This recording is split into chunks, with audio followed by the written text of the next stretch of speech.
In this video, we will discuss about the dual role of neutrophil ferroptosis. That is, on the one hand, it helps in the cancer cell death, but on the other hand, it also helps in the immunosuppression and has some anti-tumor immunity.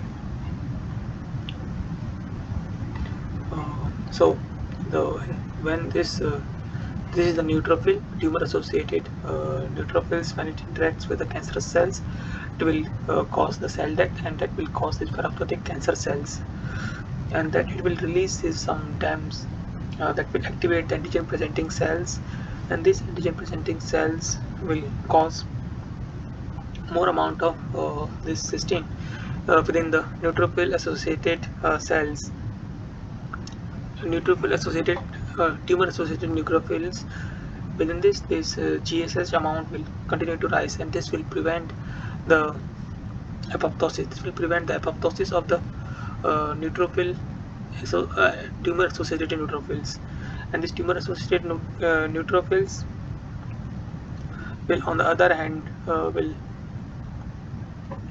leads to this leads to the ferroptosis of the cancerous cells through the interaction of this IFN-GR1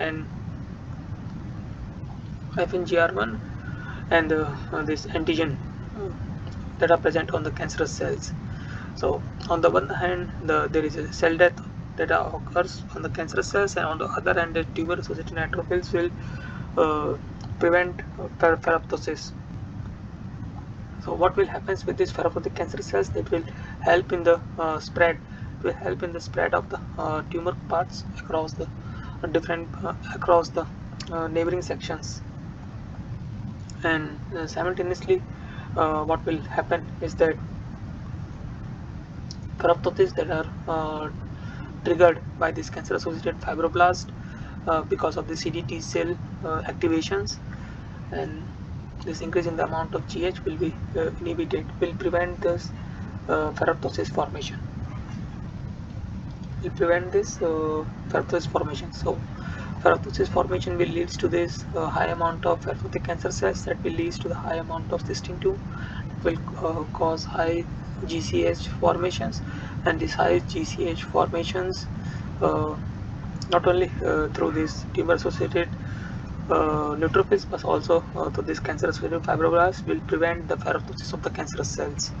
So these cascading effects will need to be taken into account whenever someone wants to use this ferroptosis for this anti-tumor activities, because the ferroptosis has a we can say feedback loop. So once the ferroptosis starts to kill the cells, it will release some reagents, or it will cause to generate this reagent, GSS reagents, that will prevent the ferroptosis of the further cancerous cells.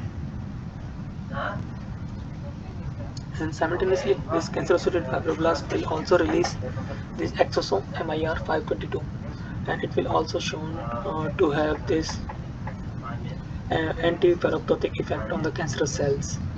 And high GSH content within the cancerous cells will lead to the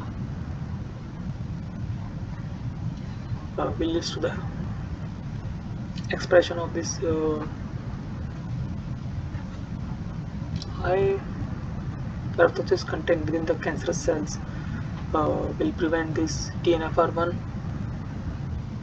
functions. So whenever this TNF alpha is released by CD8 plus T cells, it will interact with this TNFR1 receptors, and that will lead to this ferroptosis. So that will also be inhibited by the high GSH content within the cancerous cells.